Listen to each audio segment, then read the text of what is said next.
Hello, everyone, and welcome to this episode of PodSaveChocolate. My name is Clay Gordon. I'm your host, and today we're going to be talking about the taste game, playing the taste game. Before we get to that, I would like to remind everybody that this episode of PodSaveChocolate is sponsored, like every episode of PodSaveChocolate, by the members of the Chocolate Life. You can go over to thechocolatelife.com. That is the homepage right there. Everything that we're doing here, including the link to today's episode, is over here. And you can click on the green button at the top. It says account because I'm logged in. If you go there and you're not a member and you're not logged in, it's going to say join. And please, no matter where you are in the world and you're connecting from, if you can go into the live chat in YouTube or in the comments on LinkedIn and Facebook, let me know where in the world you are connecting from. I'll get that shout out up on the screen. And also, if you have a question or a comment about anything that I'm going to talk about over the course of the episode, you can get that into the chat and I will respond to it. I'll try to answer the question if I can. And if not, I will certainly get back to you. So for every episode of Pod Save Chocolate, I create a post. And here is the post for today's episode. I hope you don't mind. I like the in your face aspect of this particular picture. But every episode's post is designed as a sort of run a show. It's an outline. These things are not scripted. They happen entirely spontaneously. These things, and so it just the outline for where it is that I'm going to go over the course of the episode. So I want to talk about the taste game. What is the taste game? And how did it come into being? And why is it so important to me? I've been fortunate to, excuse me, have been engaged in a lot of really interesting things over the course of my chocolate life. And one of them was working with the organizers of the World Pastry Forum and the World and National Pastry Team Championships. Now, it turns out that the people who were organizing them were also the publishers of Chocolatier Magazine and Pastry Art and Design Magazine.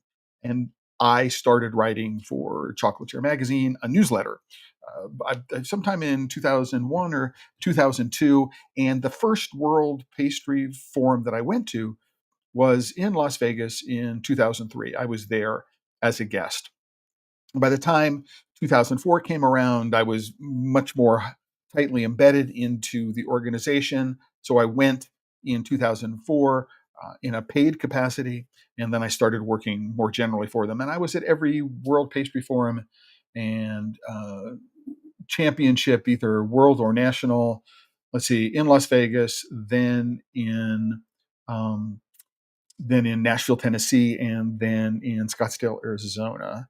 Right. So probably 8 years at least, and had met a lot of very, very interesting people. And as you might imagine, I had a bunch of firsts, and it was a really, really fun experience. And one of the people that I happened to take a class from in 2004 was a gentleman by the name of Albert Adria, who is from Spain and who happens to be the younger brother of Ferran Adria, who was the founder of El Bulli. And if I recall, Albert was pastry chef at El Bulli for a while. And Chef Adria gave a class. I don't remember what the class was called. It took me a while, research on the internet to figure out when exactly that class was, what year it was. But I did find it. And I remember that Chef did something very interesting. Normally, when the chefs gave classes at the World Pastry Forum, there would be binders for each student, and each student pre-registered for a set of classes. and the chef would prepare a recipe or guides. And Chef Adria had not prepared anything. There was just a blank in his book other than his biography. And one of the things that I remember recalling, one of the students raised their hand and said, "Chef, there's nothing here. There are no recipes." And Chef Adria said, "Hey, that's because I want you to be inspired by my work and not copy my work." And over the course of the rest of that episode, because that intrigued me in a way that none of the other classes that I was auditing struck me, was that I could detect, I understood that there were at least two groups of chefs. Many of them were young. Many of them were in culinary programs around the country, but some of them were older and more established. But there were a group of students who were very highly technically competent, but who did not have a whole lot of confidence in their sense of taste, right? That they were really good at recreating recipes, but were not necessarily really good at developing new recipes because of that lack of confidence in their sense of taste. Now, I don't know exactly where that came from, and I don't know why it is so, but I had the opportunity to speak with Jacques Therese, who many may know as Mr. Chocolate. They may know from his work on the Food Network. He had launched into prominence in the New York City culinary scene as the pastry chef at Le Cirque, uh, and was also at the time the dean of pastry at the French Culinary Institute in New York City. And I met him through the National Pastry Championships and the World Pastry Championships, and through the World Pastry Forum. He was one of the organizers of it. He was one of the founders of it, and he was for many years the head judge. And so I got to know Jacques through that connection. And I asked Chef one day, shortly after I had taken this class from Chef Adria, I asked him about this notion. There's some chefs who are, just masters of technique, but lack confidence in their sense of taste. Am I right in that observation? And Chef said, "You are right. I can teach anyone technique. It's a matter of practice. I can teach anyone technique to do anything, but I can't teach anyone taste." And that observation, his take on it sat with me for the better part of a year. And while we were sitting down thinking about the curriculum for the World Pastry Forum for the 2005 edition, I was prompted to ask the organizers, "Hey, can I give a class? I'd like to give a class on taste, teaching taste, talking taste, something like that." And they said, "Interesting idea, Clay, but nobody knows who you are. People might know you personally through their interaction with you at World Pastry Forums, but nobody knows who you are professionally as an established writer, right? Even though you do write for the magazine." And so they said, "If you can find another chef who will join you, then yes, you can give a class." And so I spent some time and looked around, and I was able to connect with a chef, this guy here, Patrick Costin. This is literally the only photograph that I could find of Chef Costin searching on the internet. And I talked with Patrick. He was in New York City. We had met each other earlier, so I knew him and he knew me through the World Pastry Forum and the championships. And I said, "Patrick, I would like to teach a class on talking about taste." And over the course of maybe a couple of weeks or so, the idea for the class took hold. And it was built around a simple question, right? Which is, what does a chef mean when they talk about using a flavor? When a chef says there's strawberry in this recipe, what do they mean when they say strawberry? And it sounds like a really, really odd question. Everybody knows what strawberry is, right? But it turns out that from a chef's perspective, from a flavor perspective, from an ingredient taste perspective, strawberry comes in many, many forms and many, many flavors. So, for example, I might go to a flavor house, Amaretti, Carmi, any number, Loran for an oil. I might go to any number of flavor companies, and I might be able to get an oil, and that oil may be soluble in water, or the flavoring may be soluble in oil, may be soluble in water. There may be something called a compound, which is going to be artificial. They will have a natural, they might have a nature identical flavor. Then you've got fresh strawberries, and you have frozen strawberries, and you have cooked strawberries. And you might have strawberry in a jam, might be different from a strawberry compote. I mean, there are all sorts of ways to think about the flavor strawberry. So when a chef sits down and uses the flavor strawberry in a menu, right, then we have to ask the question, what does that mean? So the first part of the episode, first part of the class, not the first part of the episode, the first part of the class was tasting a bunch of different strawberries. So we had a single fresh strawberry and put that down in front of everybody and had them taste it. And then we had strawberry compound, strawberry ice cream, strawberry gelato, strawberry sorbet, strawberry yogurt. We had all, just all these different forms. And because it turns out that the amount of fat in a recipe and the temperature of the recipe are both going to affect your perception of any flavor, not just strawberry. And we wanted to walk them through, and we did walk them through this series of experiences in which we could point out to them that strawberry means very different things to different people. Now, for example, if I recall correctly, the flavor reference for strawberry in the Specialty Coffee Association wheel is Smucker's strawberry jam. It's a very, very specific, very, very American reference. But if somebody is saying strawberry when they're talking about coffee in the SCA terms, it may be that they're referencing the specific flavor of strawberry. They could have made, any other. They could have said it was, this company's essence, blah, blah, blah, blah. Right? It's completely arbitrary. And that arbitrariness is really interesting. We could take exactly the same recipe and make the recipe with strawberry compound, or we could make it with a nature identical strawberry. We could change the kind of fat, the amount of fat, the temperature, and we've got an entirely different expression of strawberry. And we went from there to say, okay, your understanding of strawberry is going to have an influence on the way you use strawberry. And let's talk about some ways to think about pairing. Right? And I shared at that point a dessert I had made, a little, what I call a deconstructed truffle or a deconstructed bonbon, and it consisted of a little square chocolate shell. So it was from Michel Cluizel. It was 25 millimeters square. It was about 13 millimeters tall, made on a frozen cone machine, and so incredibly delicate. And a single bite.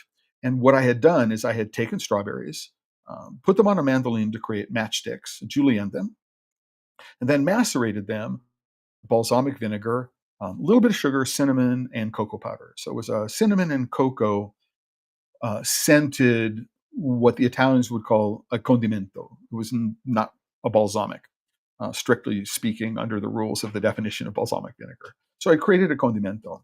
And then I took those matchsticks and then the julienne matchsticks, and I put them in the little square chocolate cup and put freshly cracked black pepper over the top of them. And you might say, Clay, how did you come up with this? Well, number one, the motivation for coming up for it was I was doing live events in which I was serving a number of different kinds of deconstructed truffles. So I had these chocolate molds, and then I also had made chocolate discs.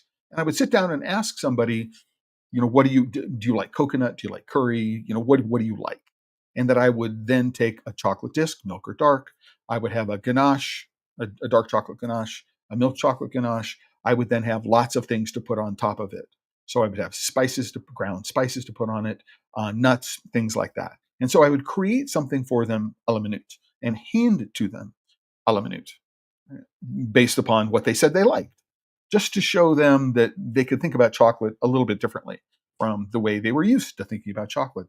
And one of the things that I made a la minute was these chocolate cups with strawberries.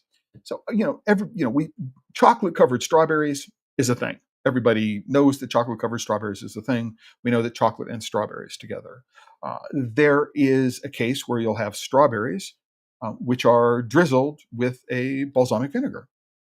Right? So we know that strawberries and balsamic vinegar go together. I mean, especially if you got like a 75-year-old AIB certified thick, syrupy, yummy, not the $2 a liter Monari Federzoni that you're going to get at your big box store or your warehouse store. And then I have had chocolate bars with black pepper in them, and I have had black pepper over strawberries.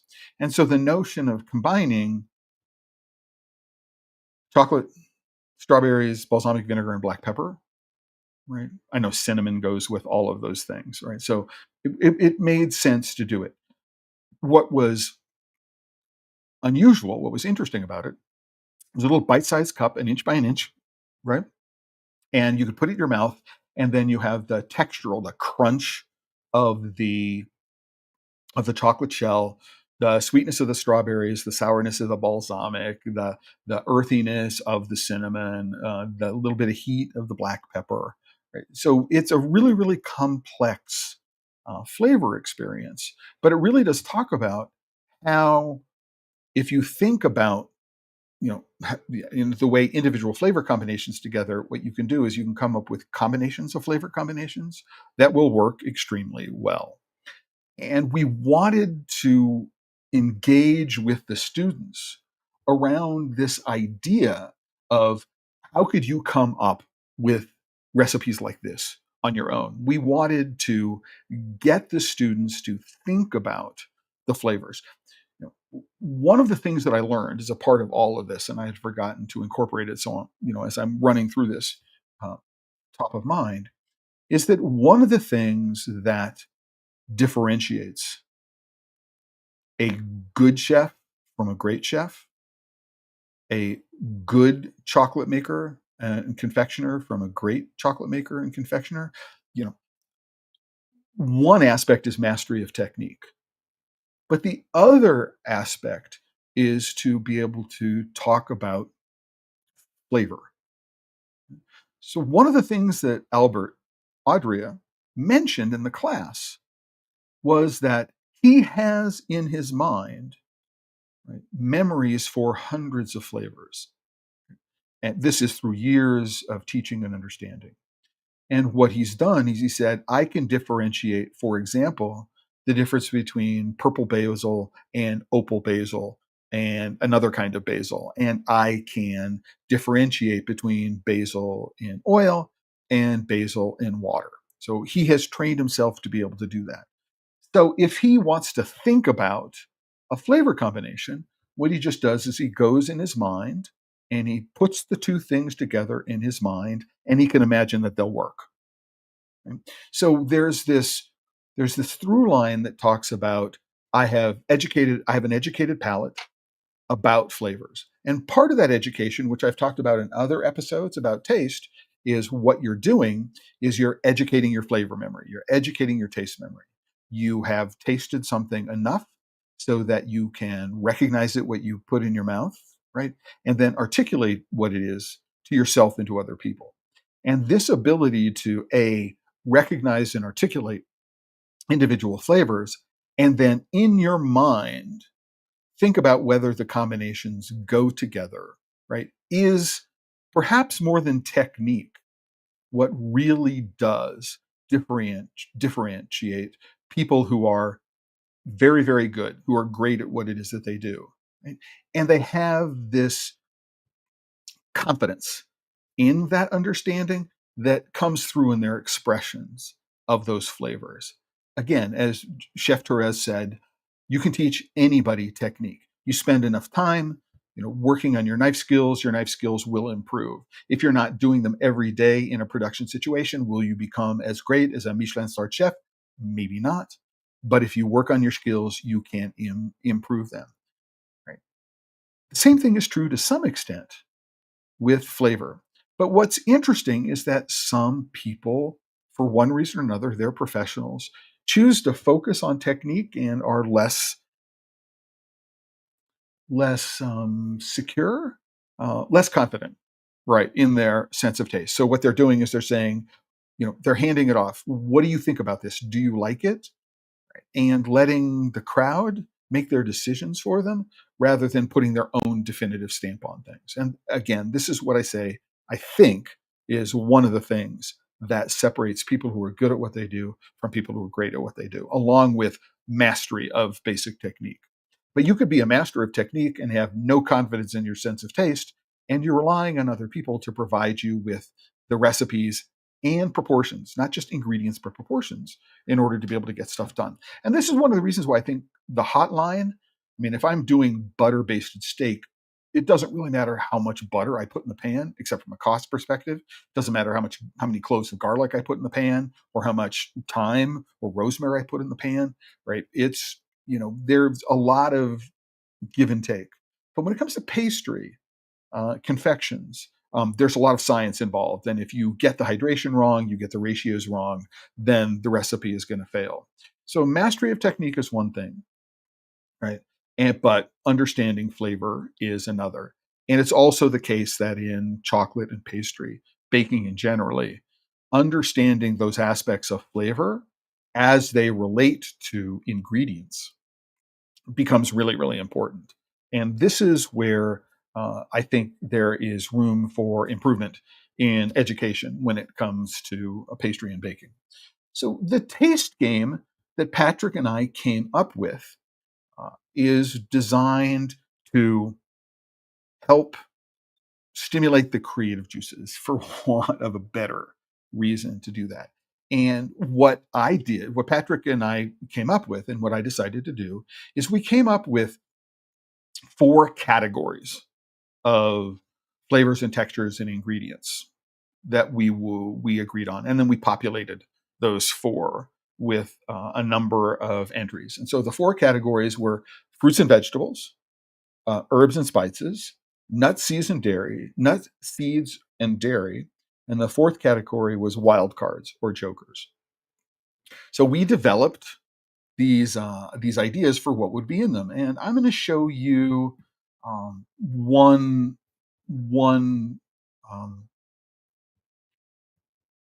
iteration of them. Right? So, for example, let's go to fruits and vegetables. So here's a list of fruits and vegetables. Blueberry, blackberry, rhubarb, tomato. Actually, there aren't a whole lot of vegetables in here. If I really wanted to make this interesting, I might replace some of these with like cucumber, uh, and other make it a little bit more exotic. Right? So we have this set of flavors and textures in many cases, depending on when it's fresh or how it's cooked, right, that we can use. Right, and I got a set of 3x5 index cards, and what I did is I put on each index card, I wrote one of these words. And I did enough of these so we had more than there were people in the class. So there are 20 in this list here, and if there were 45 people in the class, I would have created 60 cards with each one of these flavors on 3 of the cards. Right? So for herbs and spices, I did the same thing, but instead of putting them on white cards, I put them on yellow cards. So again, 3x5 index cards, just went to a stationery store, bought a big packet of them to do this. It was really tedious and time consuming to go through and write them all out. I was in the hotel room for hours and hours and hours the night before the class doing this. But in herbs and spices, rosemary, thyme, salt, juniper, basil, black pepper, chili pepper, speculoos. I don't remember what they all are. This class was in 2005. I'm recreating this list from memory. But again, 20. So 20 fruits and veg, 20 herbs and spices. Right? I did the same things for nuts, seeds, and dairy, but instead of putting them on a white card or a yellow card, I put them on that sort of salmon colored card. Right? So different kinds of nuts, different flavors of nuts, sesame, pumpkin, heavy cream, 0% milk, yogurt, any kind of cheese, smoked cheese. This should be aged cheese. Right? So let's put cheese in there. I don't know why I have Parmesan cheese in there, but again, goat cheese, it doesn't really matter. Put any 20 there that you want. You could probably put pastry cream in there. So why don't we do that? It's sort of dairy, isn't it? Um, so we now have 20. And then we did jokers. And the jokers were on green cards. Right? And so the joker referred to a technique or an ingredient, and it was something that you either could or did not include or gave some other form of guidance. So you need to come up with a recipe that cannot use chocolate of any kind, must use milk chocolate, must be cold, must be frozen or include a frozen elephant, cannot have any chocolate, as I said, must not include a pastry element, right? Must be dairy free, all sorts of things like that. And even so, you say it must be Asian influence, Caribbean influence, so you can get a cuisine element into it as well. And what I again, get 20 in each. We're making, in this case, 45 people in a class. I made 60 in each category. And then what I did is I shuffled each category separately. So I had 4 different decks of 60 cards where the cards were randomly arranged. And then I dealt out a set of 4 cards, right, at random, and put one set of 4 cards in front of each place, in front of each student's chair in the class, right? And so, and I did that before people showed up. Cat Patrick and I did that before people showed up to the class. So they came in. There's a set of 4 cards. Little notion, please don't look at these before you're asked. So we're going through the entire class. We're doing this strawberry thing where we're tasting lots of different strawberries. They're coming in where they're tasting a dessert that I made. Patrick made the frozen element, so he made the sorbet. He made the pastry cream. He made gelato or ice cream. So his chefing skills were involved in all of this as well. So it's really, really important to engage with him in this way and trying to do this very interactively. What do you taste? Here are 2 things. How are they different from each other?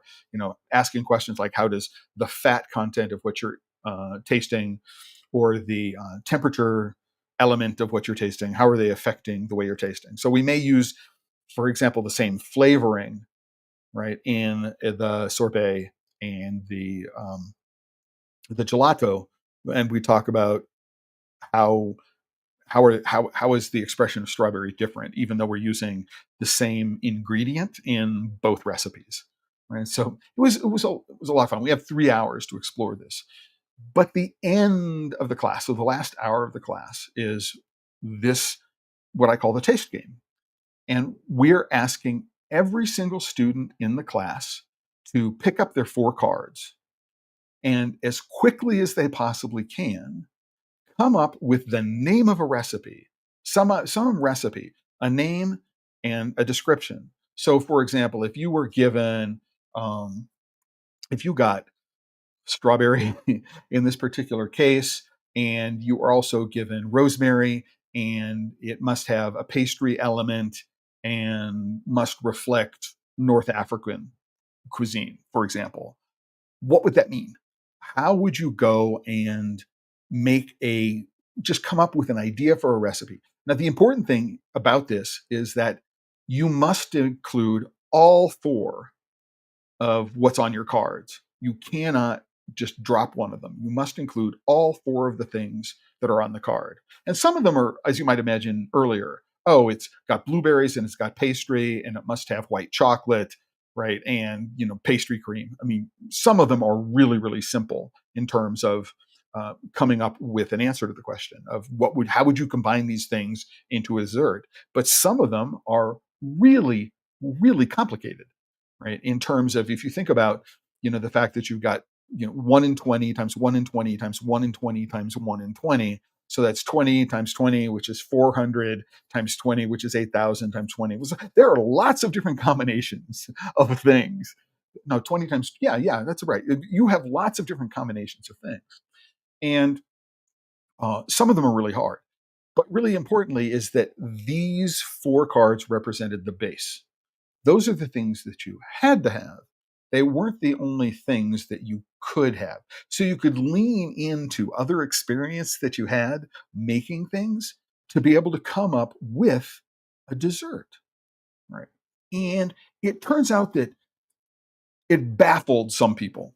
Just some people were not were just confused about the whole exercise, or they really hadn't thought about, oh, I'm still in culinary school.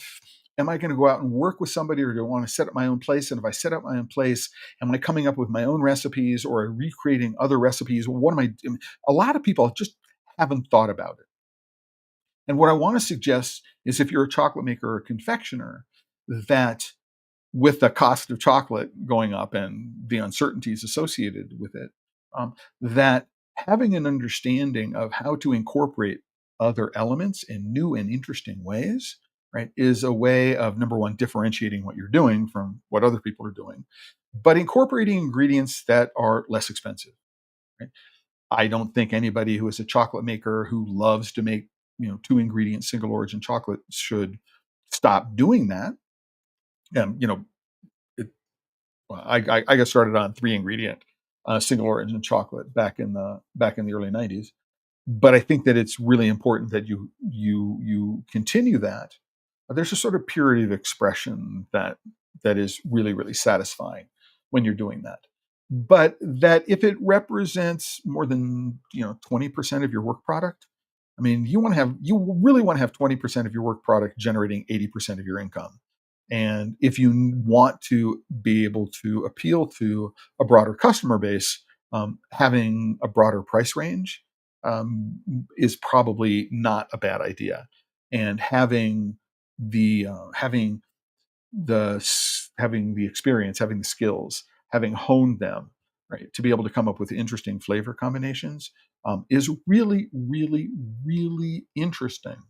Um, um, for example, I mean, and if you want to have fun in doing this, one of the things you might say, if you build a deck like this for yourself, is you might say, I'm going to have all the same fruits and veg, all the same herbs and spices, and all the same nuts and seeds and dairy.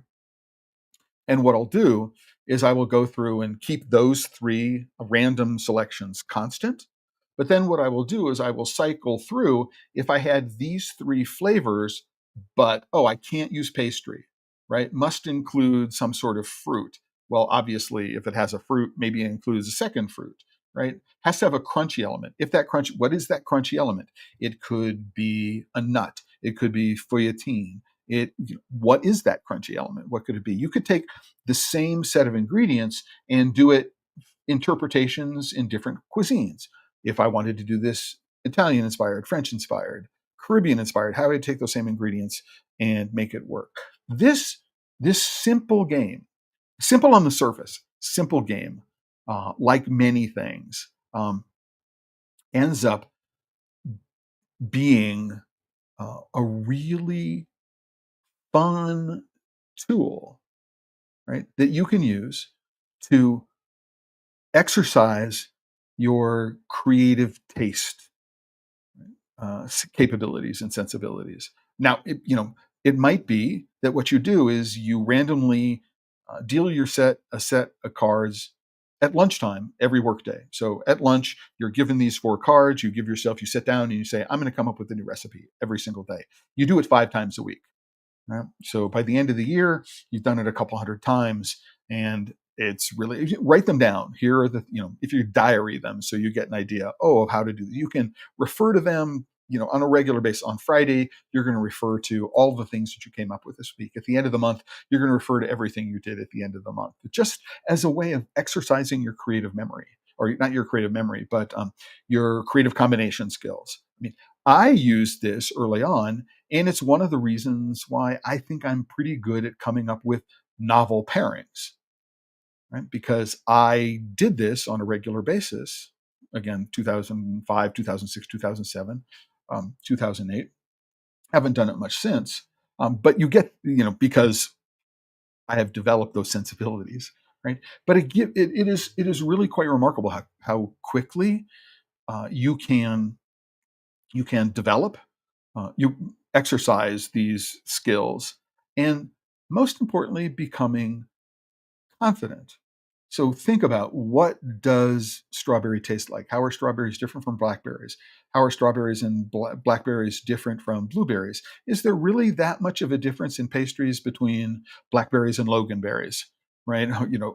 What how are gooseberries? I mean, there are lots of ways to go and explore this if you're conscious of it, and it doesn't take an enormous amount of time. Now, if you're in a kitchen if you're the owner of a chocolate factory or you're owner of a confectionery business, sit down and do this once a week with your employees, right? Or twice a week with your employees. And then think about, okay, we make bonbons or we make chocolate bars. We don't do pastries, right? So you can limit what it is you're doing to the kinds of things you make. And maybe what you'll do is you'll inspire the creation of new flavors of bonbons to come out. So you could say, this has to be in a ganache, this has to be in a caramel, right? You get the idea for how this might work and apply it to yourself, and how you can use it as a team building exercise among the group of people that are in your business. It's a lot of fun, right? It's just an enormous amount of fun, because sometimes the combinations are just really, really hard. And you have to think really, really hard, and you come up with really crazy ideas. And this is where there's a lot of laughter involved. And you could even cheat, if you want to talk about that, and give everybody the same set of things and see what other people come see what other people come up with. You see what all other people come up with different when they're presented with the same ingredients. The other place where this could be a lot of fun, right, if you're a foodie, right, is to put together a potluck. So you're having a potluck dinner, and what you do is you give each person who's coming to your potluck a set of 4 cards, and there'd be a fifth element. You're doing a salad. Here's here are the ingredients you need to put in your salad, right? You're doing a main course. Here's what you're doing. And so the content of the cards would be slightly different. You might say must be vegetarian, must be vegan, right? Must include, must be pescatarian. Um, it could have, a particular, poultry, red meat. You get the idea. You can put together these cards in different kinds of ways and tailor them to what you're doing. So you do something like what I presented here in terms of the 4 categories for the dessert category, and you've got a different one for each element, right? So each course in the supper, and if you have multiple people or not multiple people, but if you have enough people, you can have 2 or 3 people who are guests coming in with different sets of cards, which are guiding the creation of what they're doing for the same course in the meal, right? You can imagine where this is, number one, a creative process that your foodie friends would really enjoy, saying, I hadn't thought about that. How am I going to go take these 4 elements and make them work in a salad? Now, I can imagine how I'd make them work in a rice dish, but I had never thought about how I would do that in a salad, something that can't be cooked, right? Must be fresh, right? As rather than, must be cooked, right? So it could be the same set of ingredients, right? Must be cooked, can't be cooked. I mean, it's really, really simple to take this basic idea and blow it out of the water, right? And make it a really, really fascinating game to challenge yourself, right? In understanding how flavors and textures go together, and how aspects of the what expression of the flavor you're using. Am I going to use fresh strawberries? Is it this kind of strawberry? Or is it that kind of strawberry? That might be the best one. Currants, red currants, black currants. That might be one. I don't know. In many kinds of dishes, I don't know that it makes a difference between red currants and black currants. What the flavor difference is, a color difference per se. Um, uh, you know, that much difference between apples. There are fresh figs as opposed to dried figs, and that's a place where it's very different. Fresh apricots, dried apricots. That's a great fresh bananas, dried bananas. There's, there are some real serious considerations to get into when you start thinking about those things that have a lot of fun, right? Working with and drive the creative process. If you do this often enough, and you also then go through and actually take the individual components and put them together, assemble them. One of the reasons why I did this deconstructed truffle is I had a chocolate disc. Literally, it just had tempered chocolate, had a silpat, right? I just took a spoonful and dropped the tempered chocolate onto the silpat, and made myself a bunch of discs. Right? And then what I could do is I could say, oh, what does that chocolate taste like if I make a milk chocolate ganache and put it on top of it? And then make a dark chocolate ganache and put it on top of it. I can start experimenting very quickly. What happens if I powder, if I go to a place like Penzies and I get 4 different kinds of cinnamon, right? And I put a little bit of cinnamon on the top of it, and now I can taste how 4 different cinnamons taste. And I don't need to create a finished item, right? I don't need to go through the process of doing anything. I can figure out a way to be able to create these flavor combinations in my brain, right? And then two, find a way to execute on them very, very quickly. So you know, you know, do coconut and cashews and curry go together? Absolutely, they do. We sort of have an intuition of coconut milk and curry in Indian cuisine. That makes sense. I mean, and so throwing cashews in there, you might have been to an Indian restaurant, right, and had that combination in a hot dish. But could you take a milk chocolate disc, put a milk chocolate ganache, right?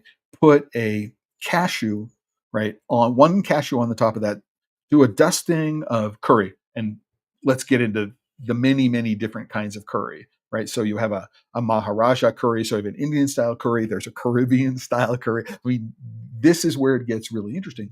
But then I can take a strand of dehydrated coconut. Right? So it's a dried, unsweetened coconut, which is crunchy texture, and that crunchy texture is different from the texture of always. I rarely use raw nuts, but it's a roasted salted cashew, maybe because it may be the only source of salt in the recipe, right? And I can play with what that looks like, but I could also play with desiccated coconut with the shredded and unsweetened, and then sweetened shredded coconut. And so it's a really fast way, right, to be able to take the flavor components that you've identified and be able to experiment with them. I could take a chocolate disc with chocolate ganache and put a small amount of creme fraiche on the top of it, or put a small amount of Greek yogurt on the top of it, or put a small amount of some other form of dairy on top of it, right?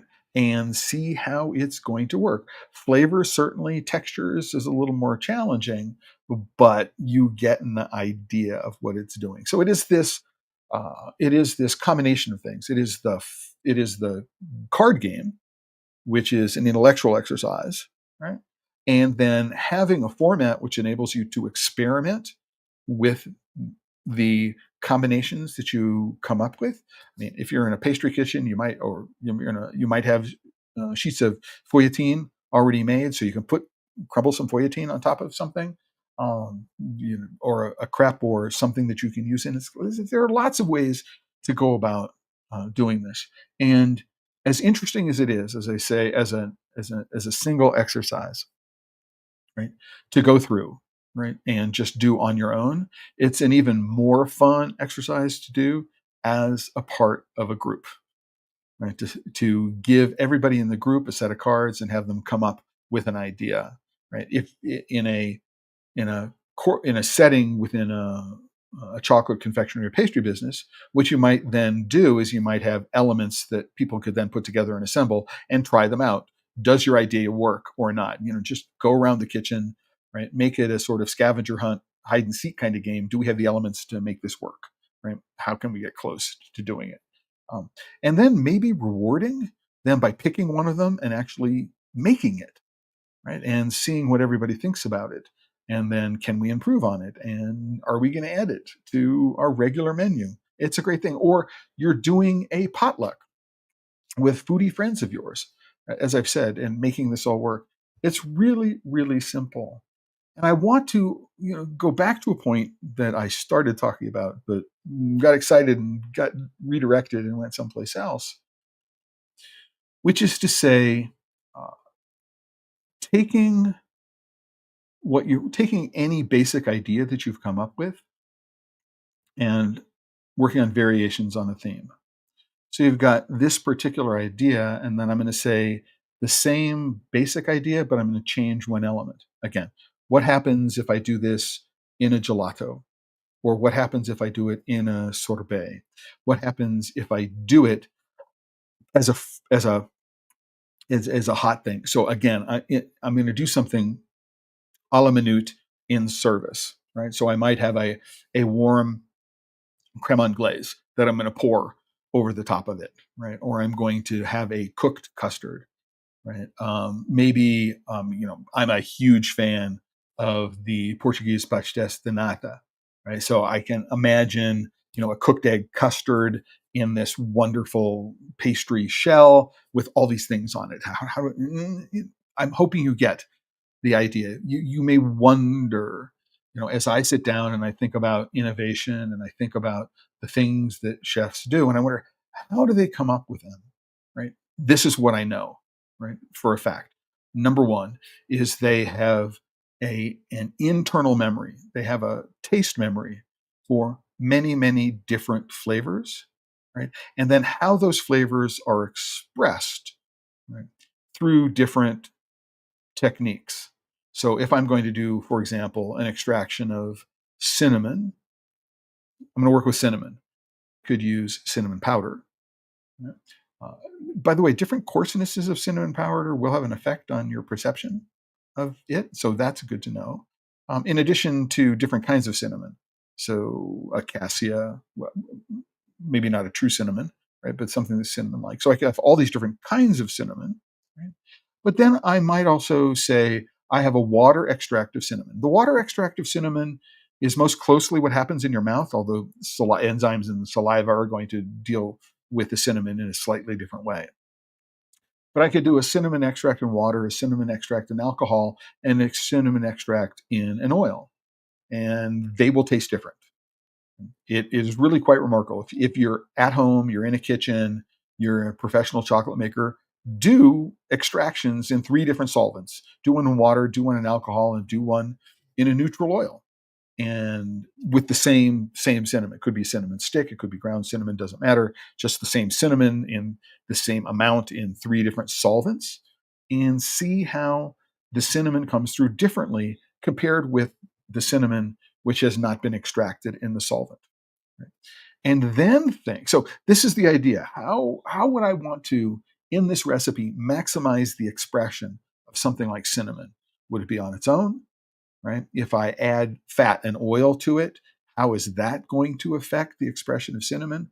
If it's going to mute it in a particular way or enhance certain components of the cinnamon, maybe what I want to do is bring in another cinnamon or cinnamon which has been extracted in a different solvent, so it's going to make up for what has been muted in another way. And tying this all back to the pyramid tasting exercise that I put together is that our sense of taste is one of comparison. So if I up the saltiness on something, it's going to enhance some aspects of what I'm tasting. It's going to detract from others. If I play with the acidity, same things. More acid might enhance some aspects of it. Less acid might enhance other aspects. It may seem flat. I mean, we've got all these dials, all these variables, all these dials we can push. And we don't often think about what we might do with a particular ingredient to be able to tune in, dial in um, exactly what it is that we're looking for. So thinking about the ingredient, thinking about what the vehicle for delivering the flavor is. So is it water? Is it a fat? Is there alcohol involved? Because all of those are going to affect the way we think about the flavor. Um, and then at what temperature? we're going to be experiencing it. The same recipe at one temperature, it may deliver an entirely different flavor experience from another temperature. And that might be a presentation idea. Take exactly the same recipe and present it, hot and cold in slightly different forms, right? And that's an interesting idea, maybe, right? Or do exactly the same recipe, one in a chocolate ganache, right? Exactly, right, as close as you can, but one is a ganache and one is a caramel. So I've got two different expressions of whatever the flavor is in the same bonbon, right? It could be it could be interesting. I mean, I can imagine cases where it would be, and that's the point of the game, that you've giving up some control over what the ingredients are. You don't know what they're going to be when you start, right? But then the creative challenge is to be able to come up with something that would be considered tasty. And that's the fun. That's the whole great part of this that you want to be able to go and do. And that's what today's episode of Pod Save Chocolate was all about. Today's episode of Pod Save Chocolate was all about playing the taste game, right? Using this really, really, really simple card deck, right, to be able to train yourself to exercise your creative taste muscles, right, by giving yourself unexpected, random tasks which challenge you to not think outside the box, right, but to forget what boxes are, right, and really start going from scratch. No assumptions, no nothing. Just go and, how do I make this work? And sometimes you might want to give yourself a time limit. I've got to figure this out in a minute. Sometimes you might say, this one is so challenging, I'm going to give myself some time. The only thing that I would say about this is that I would not give in to the temptation to go and look it up, to do any research on this. If you're going to do this, don't go up into the internet. Don't ask ChatGPT. Don't ask anybody about anything on how to go do this. Think about it yourself. Work through the problem, because this is all about your exercising your taste muscles, not having some people give you the answers. This is the post for today's episode. There's enough in here on the video so that if what you do is you go and take a look at the four categories that I put together. You can go put together your own four categories. You can go to the stationery store and buy your own colored index cards. If you decided you wanted to make 5 variables rather than 4 variables, go ahead and do it. You might want to pick ingredients which are easy for you to get where you are, and not ingredients which are hard to get where you are. I mean, if I'm here in the United States, I would never put jabuticaba, which is available in Brazil, and I've seen it in Brazil and Ecuador. I don't know where else in the world it grows, but I wouldn't choose that for North America, and I may not choose pecans if I was living in Brazil. They may be really hard to get. Like baru nuts in Brazil are easy, but baru nuts here in the United States are a little more challenging. So pick things which are easy for you to get if you want to go down to the store and play with them. But you have these 4 different categories here, and you can decide what they are, and you can change them. You can add one, however you want to go make it work for where you are. But the important thing is making it a habit. There's a discipline. Go and do this on a regular schedule. Is it first thing Monday morning? Is it last thing Friday afternoon? Is it lunch every day? You only do it on Saturday and Sunday. You're giving yourself 10 minutes to do it. You're giving yourself an hour to do it. Just figure it out, but make it part of your daily routine. And what you'll find is, relatively quickly, over the course of 10, 20 of these things, that you will start thinking about pairing and pairing different combinations of ingredients you may never have thought might go together. You'll find up with some really creative, really, really interesting ways to put them together. it certainly was really, really helpful to me, number one, to have the opportunity to present this to the class with Patrick Costin. I also had a chance to do this later. So I did the, the class with Patrick Costin in 2005. And then maybe 2014, I did a class in uh, 2013. I forget exactly. I did a class at either the in Amsterdam. So I wasn't at Chocoa. It was another chocolate event, the Origin Chocolate event at KIT, the Royal Tropical Institute. Once, actually, both years with Case Rat of Metropolitan. Good guy. Just I loved working with him. And then one year we also involved Betty Koster, who's known as Mrs. Cheese in the Netherlands. She's a co-owner of something called Fromagerie Lamuse, which is an Eimal, which is an Affinor, and she's known for her expertise in chocolate. But one year, um, Case and I did this exercise, but instead of using strawberry, we used lemon, and we went to the Quaker, which is the Dutch equivalent of Restaurant Depot on steroids, and we got all kinds of different lemons. So Meyer lemons, Sicilian lemons, salted, preserved lemons, all limoncello, and we had people taste the different kinds of lemon, and we made lemon gelato and lemon sorbet and a lemon pastry cream, because we had Case's pastry kitchen to work on. And we did this event, we did this tasting for everybody there to give them an idea about when a pastry chef says lemon, what do they mean? Which is not a question that I think a lot of people ask, and they should, right? If you're a chocolatier, you're a pastry chef, you're a confectioner, you should ask, when I say this flavor, what do I mean when I say that flavor? An American idea of what a flavor is might be different from what a German idea of what a flavor is. It's really quite remarkable. The cultural aspects of things, and finding the threads, right, which connect. Are there any spices which are common between Indian cuisine and Mexican cuisine? Ask yourself that question. Are there? And yeah, there are a couple, and it's interesting to know what they are, and to think about how you might use them to um, bridge or make a cultural connection, right? Which is important to do. People have make connections based on taste memories, emotions that are evoked when they're eating chocolate, they're eating confections, or they're eating pastries. And we can learn to take advantage of that, not negatively. We can build upon it to create products that people will love, which is the point being there. And with that, that's it for today's episode of PodSave Chocolate. This is the homepage.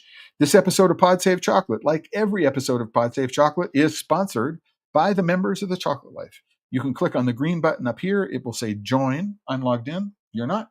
It'll say join, and you can become a member of the Chocolate Life. There has always been a free membership tier since the Chocolate Life was founded in 2008, but there are also premium membership tiers. If you would like to support the Chocolate Life financially, that's how you do it. If you have an idea for a future episode of PodSave Chocolate, or want to recommend an article, a topic for an article or post, you can click the brown button at the home on the home page. And while you're at it, like, subscribe, do all the button things that you do when you're on YouTube and all the other places that everybody asks you to do when you're watching their videos. And we've come to the end of the hour. It's gone by really, really quickly for me. It's been fascinating. I like doing these things, number one, because I think they're interesting. They're certainly interesting for me. I hope they're interesting for you as well. Let me know. If you're a member of the Chocolate Life, you can go over to any post on the Chocolate Life. Let's put that back in. You can go over to any post of the Chocolate Life, and at the bottom of the page, there is a comment section, member discussion. You must be a member of the Chocolate Life and signed into your account in order to be able to post the comments. I do read every single comment. I do respond to all the comments as appropriate. So that's another benefit of being a member of the chocolate life, being a part of the community, and being part of the discussion.